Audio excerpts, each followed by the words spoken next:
Hey guys, it's Rick back again for another Walt Presents. And today we're looking at another classic from the 50s called Lady and the Tramp. As always, I've got my notes here. So, some interesting things found in this film. First and foremost, this was Disney's very first release under the Buena Vista logo. They had broke away from RKO. From this point on, they'd be releasing their own movies. It was also the very first film ever released in widescreen, but we'll get to that later on. So the original idea in 1937, Joe Grant was a story artist. He came up with the idea inspired by his own English Cocker Spaniel, Lady, and how she had reacted when they'd had a baby come to the house. Walt liked the idea and commissioned him to start story development. However, all the ideas ended up being rejected early on as Walt felt Lady's story was too sweet and it needed more action. So Walt had read a short story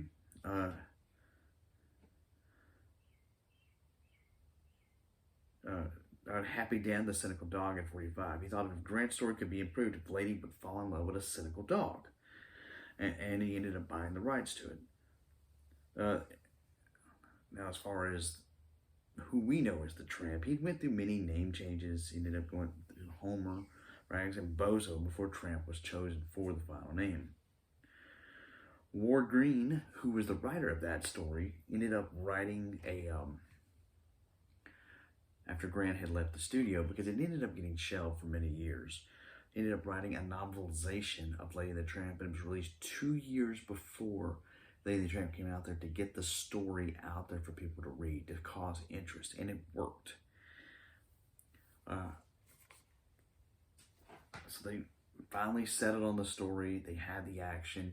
It didn't change too much. There were some minor changes as far as the story development goes. Like the rat, for example, was going to be a comical rat. And they ended up being the antagonist in the film. Instead of having Lady having two dog friends, he ended up originally had one.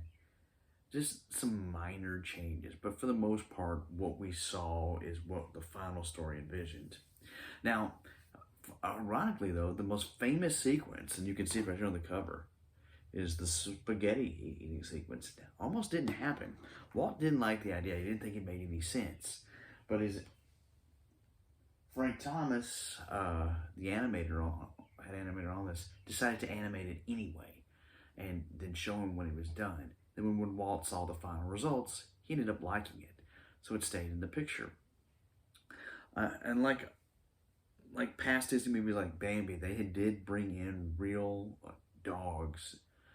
That way they could get the movements down and for the animation. Bringing in dogs for movements and just to get that realistic feel. Now, like I mentioned before, this was the first film for Disney released in widescreen. And that did cause some challenges, but when you had like a full screen film, you didn't have as much, you didn't have to worry about the sides because it was all in frame and the animators could stay within those confines. But when you spread out the film to a widescreen format, they had to have more going on in each shot. They also ran into another scenario, kind of like Fantasia. A lot of studios weren't set up for widescreen films.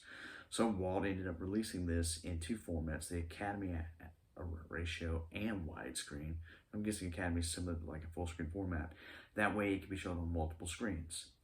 Now for this one, it paid off. Lady and the Tramp had become the biggest hit since Snow White. And it's one of the films that as it kept getting re-released, it ended up making more money for every re-release. The original release, it ended up making, let's see here, about 6.5 million in the US in the original release. But by the final gross and all the re-releases, it had made 93.6 million in the US and 187 million international, which were really great numbers. It came to home video in '88, ended up selling 3 million copies before they pulled it and put it in the vault. But it didn't stay in the vault for long because it got released about a year or so after that. But it was the best-selling VHS tape at that time frame. And I think the reason why the story works for fans of films, of animated films, is likable characters. They're dogs. People love dogs. I mean, and it's kind of told from the dog's perspective. If you pay attention to this movie, you never really see the human faces very much. It's all done at their perspective, kind of looking up to us. I mean, you occasionally might see a face or something, but you don't see it much because it's told from that perspective. And where Walt ends up working the best are with likable characters. Like I said, everybody likes dogs. This story worked. And it was just something that people enjoyed. Peggy Lee, who had done some of the singing in the film and a few voices for some of the characters, she was brought in to actually help promote the VHS when it came out, but they only paid her $500. She didn't react very well to that. Ended up counter-suing Disney for that and ended up getting awarded $3.2 million, which ended up being about 4% of the sales of those VHS tapes back in the day. So she did get her piece of the pie. This is the first time I've seen this probably since the 80s. I know when I was little, we played this a lot in the house. The only thing I really remembered about the film was the spaghetti sequence. There's two Siamese cats that you can't do anymore because it's racial. And the scene where the dog is being put down at the pound. I remember that shadow sequence. But overall, it's a cute tale. It's well loved. I can understand why it is well loved. It flew by pretty quickly, and everyone in my house seemed to really enjoy it after seeing it. Not seeing it for many, many years. I think my wife said the same thing. It's the first time she'd seen it since she was a little girl. Overall, a classic that is still well loved to this day. There has been an animated sequel called Lady and The Tramp 2 Scamp's Adventure, which I'm guessing that's what they ended up naming the puppy that they had in there, because you see the little boy dog running around at the end of this one.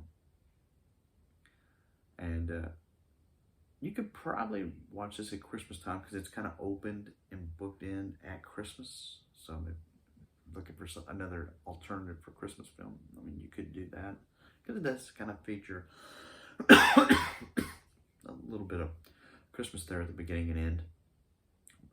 But overall, it's just a really sweet movie that is well loved and has been for generations. And that's all I've got on this one today. So take care and go watch a movie. I'll also link a trailer down below so you can see how it was in its original release. Take care.